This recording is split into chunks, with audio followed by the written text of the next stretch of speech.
People talking about the playoffs now with this football team. We're on day 2 here on YouTube as well. It's time for Locked On Lions. You are Locked On Lions, your daily Detroit Lions podcast. Part of the Locked On Podcast Network, your team every day.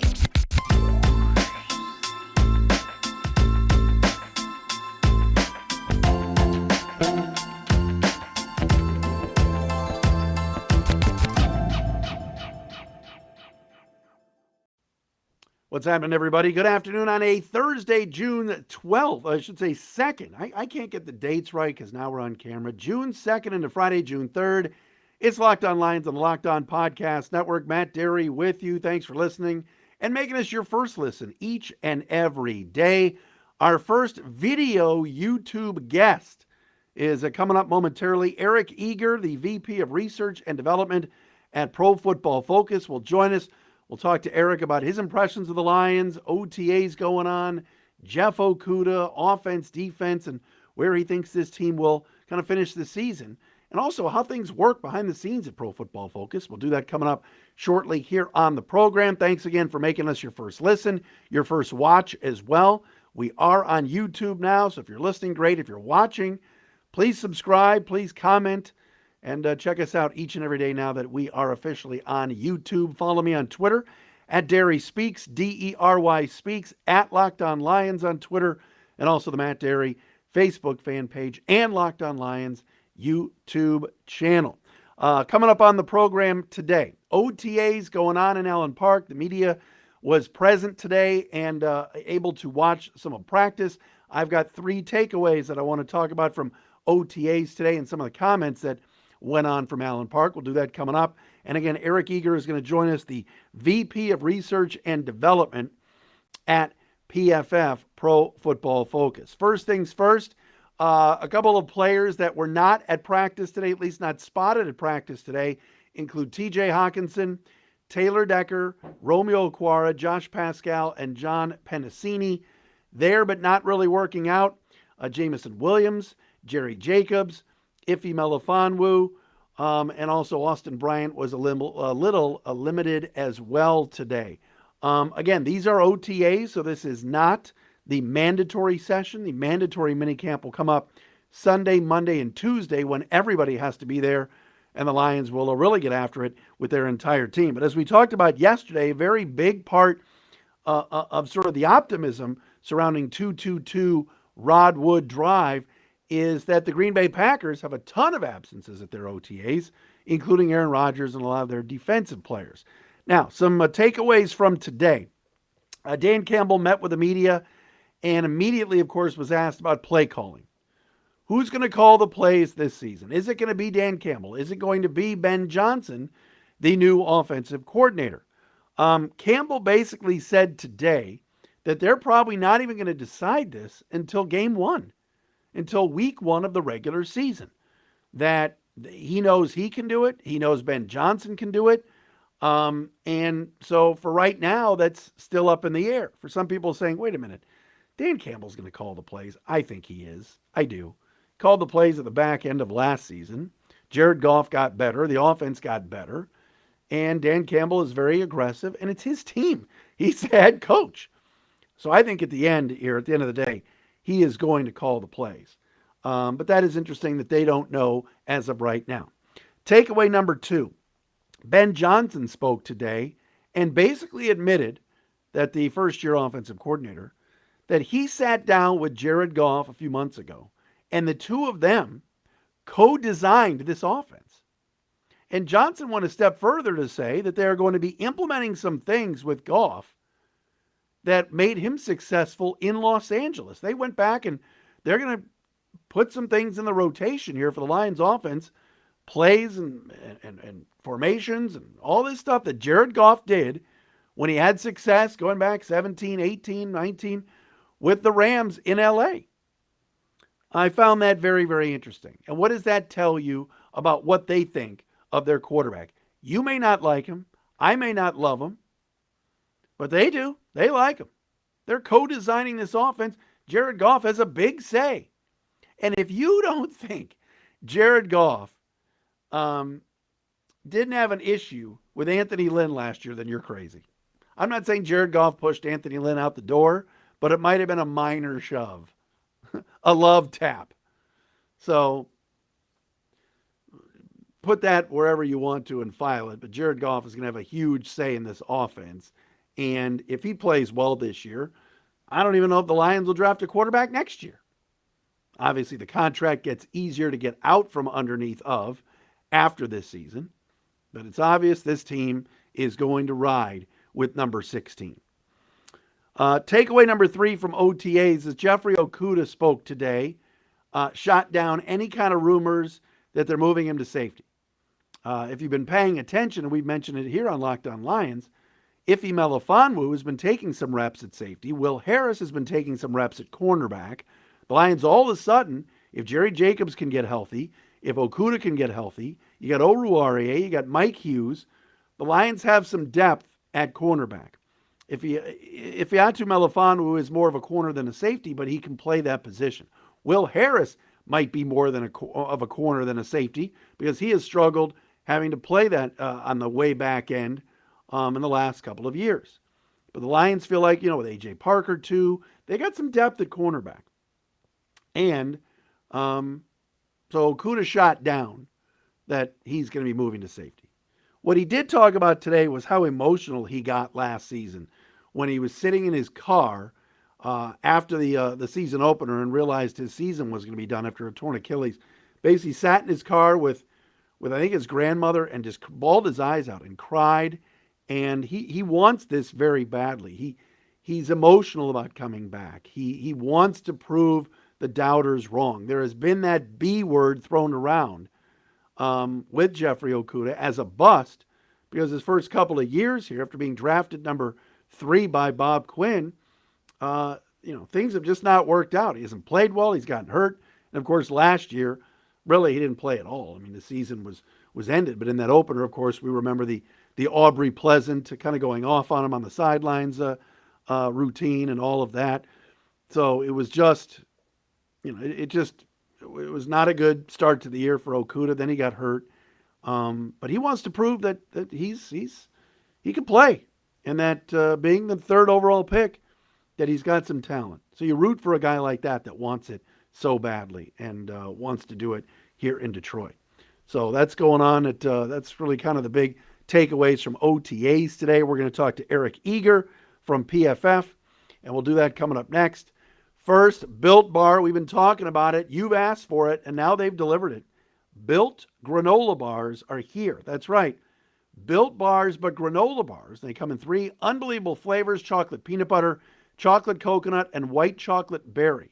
Want to try all 3 flavors? You can get a mixed box at Built.com right now. These are so different from the bars and puffs because Built granola bars are loaded with granola. It's the perfect combination of crunch and chewiness. And just like the Built bars and the Built puffs that we've talked to you about, those marshmallow treats, these babies are packed with protein and also covered in 100% real chocolate. They're only 150 calories, 15 grams of protein, 4 grams of sugar. Built granola bars will change your world. That's right. So if you've been waiting for a healthy and delicious granola bar for years, try the 3 Built granola bars right now: chocolate peanut butter, chocolate coconut, and white chocolate berry. Here's what you do. Go to Built.com, use the promo code LOCKED15, and get 15% off your order. That's promo code LOCKED15 for 15% off at Built.com.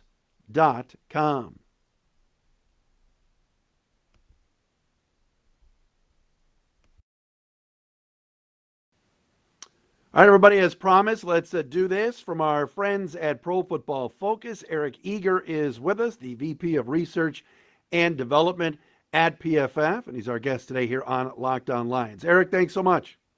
Hey, Matt, thanks for having me on. This is fun. Propagandize away, man. You put out a little tweet before we recorded here that you were ready to propagandize.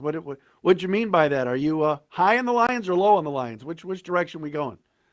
I've been burned before. I had tickets in 2020 for them to win the division. I might have even written an article a few years ago saying that they were the most talented team in the NFC North. But I think this offseason they've done a lot of things that have made me optimistic about them. I think the betting markets are still a little slow to go as far as where they're handicapping this team right now. There's just a lot of talent there. And there was a team last season that obviously if you're betting on them, they went 11-6 against the spread. That team didn't have much to play for, but they played extremely hard for Dan Campbell. And, I think that, this is a season where if they went out and made the playoffs or they went out and had 8 or 9 wins, I would not be surprised in the slightest. Really? Playoffs. It's funny. I was driving to my real job today, this morning, and I was listening to the DA show on CBS Sports Radio. I know Damon a little bit. I like that show. And Mraz, their quirky producer, who's funny, he says, what about a Lions-Rams, Stafford versus former team, NFC title game? I'm like, what? Where is this offseason going? This has been bizarro world. A lot of people nationally, including yourself, talking very highly of the Lions. But NFC title game, Eric. I was like stunned. But you really look at the NFC and you're like, man, it's not that good. Well, and not only that, but the league, it feels like the league has given Detroit a kind of a break as far as the schedule is concerned. Like I live here in Cincinnati. I look at their last 6 games. It's like Tampa Bay, Kansas City, Buffalo, Cleveland, Pittsburgh, Baltimore. It's a murderer's row. The Lions, they get both New York teams. They get the Bears, who I think are going to be horrid. They get them twice. They get the Vikings, a team that, is rebuilding or should be rebuilding. They even get a Packers team that's been great in the last, 3 years, don't get me wrong. But a team rebuilding after trading their second best player in the offseason. They don't play a game after 1 p.m. Eastern the entire year. Yeah. They don't leave the Eastern time zone in any of their – they don't leave the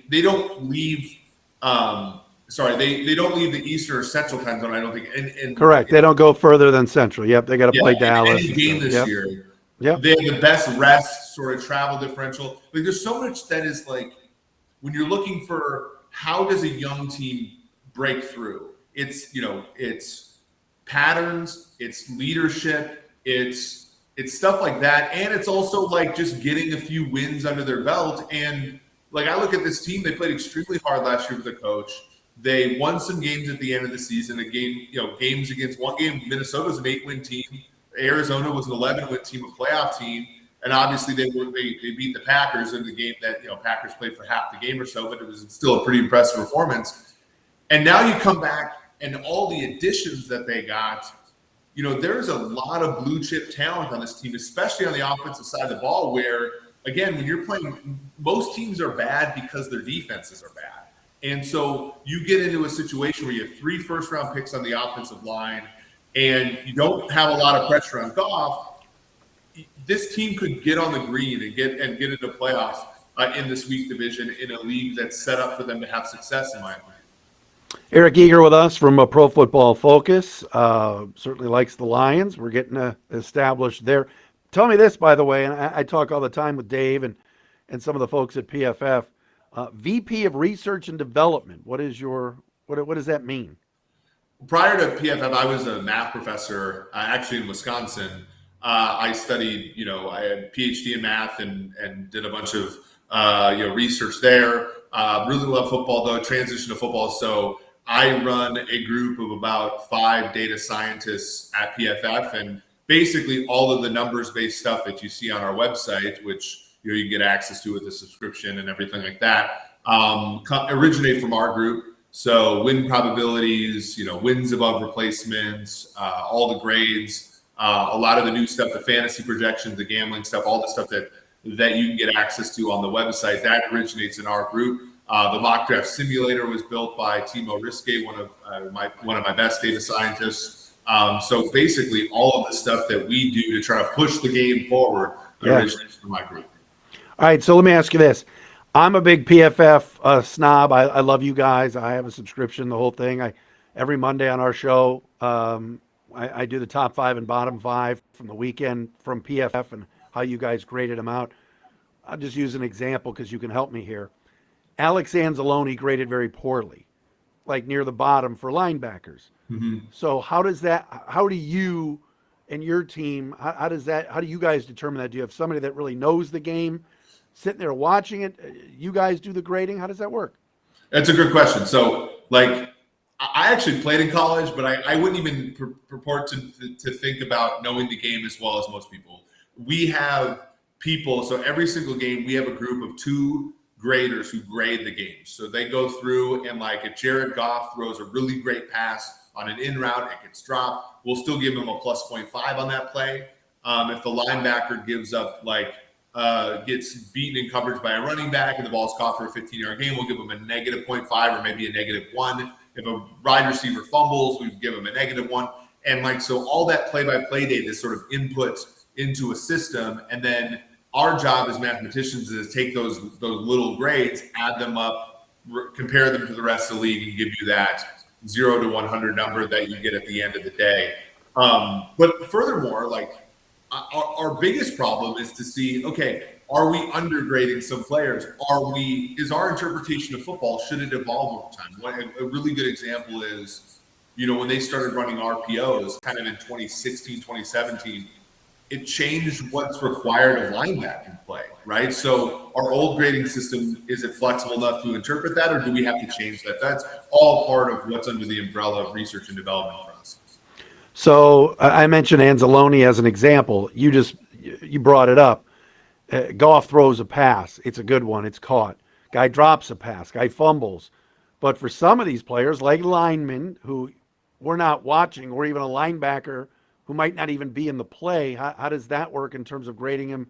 And do you have to watch the all 22 film and how quickly? Because you guys get that stuff out pretty quickly the next day. Yeah, the game. Well, so we have contracts with all 32 teams, and then about 130 college teams. So we get the all 22 almost immediately after the game's over. So our first pass of grading is on the broadcast copy, and then anything that we can't see, we review on the all 22 copy. So we have 2 people doing it. If there's a discrepancy, so let's say I give Goff, and I don't grade the games, but if I give Goff a 0 and you give Goff a 0.5, somebody comes in with the all 22 to sort of resolve that discrepancy.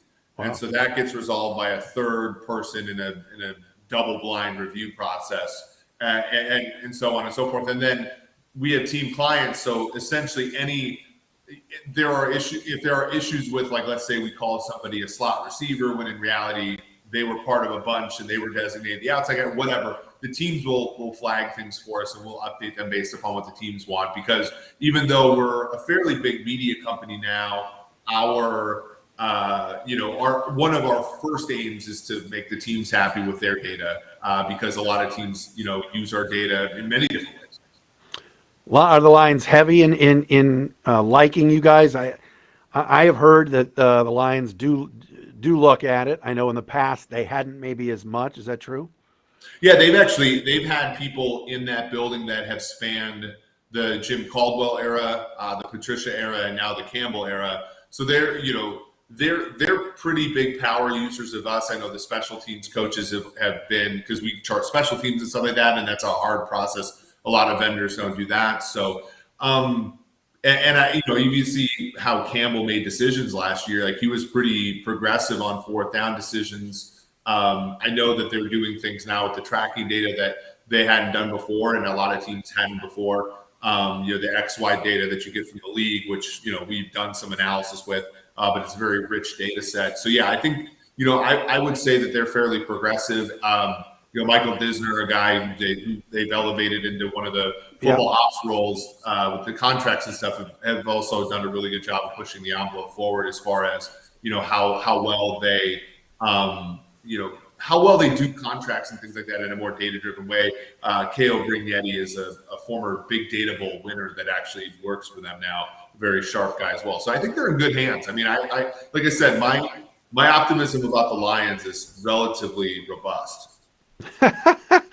Eric Eager from PFF. I want to ask him more about the roster a little bit. We talked about Jeff Okudah before he came on. I want to get his thoughts on that and maybe where they're strongest and weakest going into this year.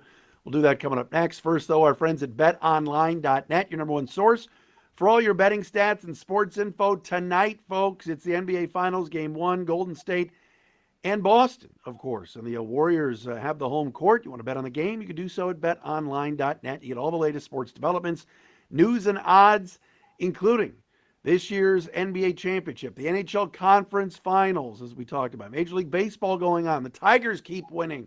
Yeah, the Twins have COVID, but nobody on the Tiger broadcast team needs to tell you that. MMA, UFC, and more. Bet Online, they got it all. It's your continued source for all your sporting wagering information, including live betting, esports, and more. Head to the website today, betonline.net. BetOnline, it is where the game starts.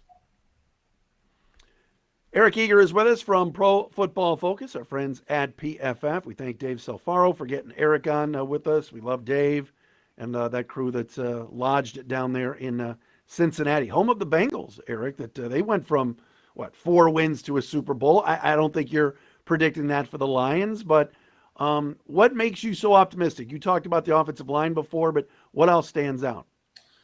Yeah, I mean, when you look, I think the difference between the Bengals and the Lions is obvious, right? It's the high-end quarterback play that the Bengals got to supplement the talent that they got at wide receiver, and the defense, which, with the Bengals, they just threw a lot of numbers at the problem. By virtue of having a guy on a rookie deal, you can just sign a Von Bell, you could sign a Chidobe Awuzie, Trey Hendrickson, so on and so forth. The Lions are not quite there on defense, but they did get the Trey Hendrickson type player in Aiden Hutchinson with the second pick in the draft. Charles Harris was a very good addition last year.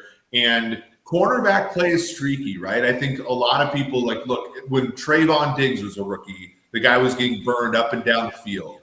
And in year 2, he was getting a lot of interceptions. Still getting burned. We got a lot of interceptions, really turned around that defense.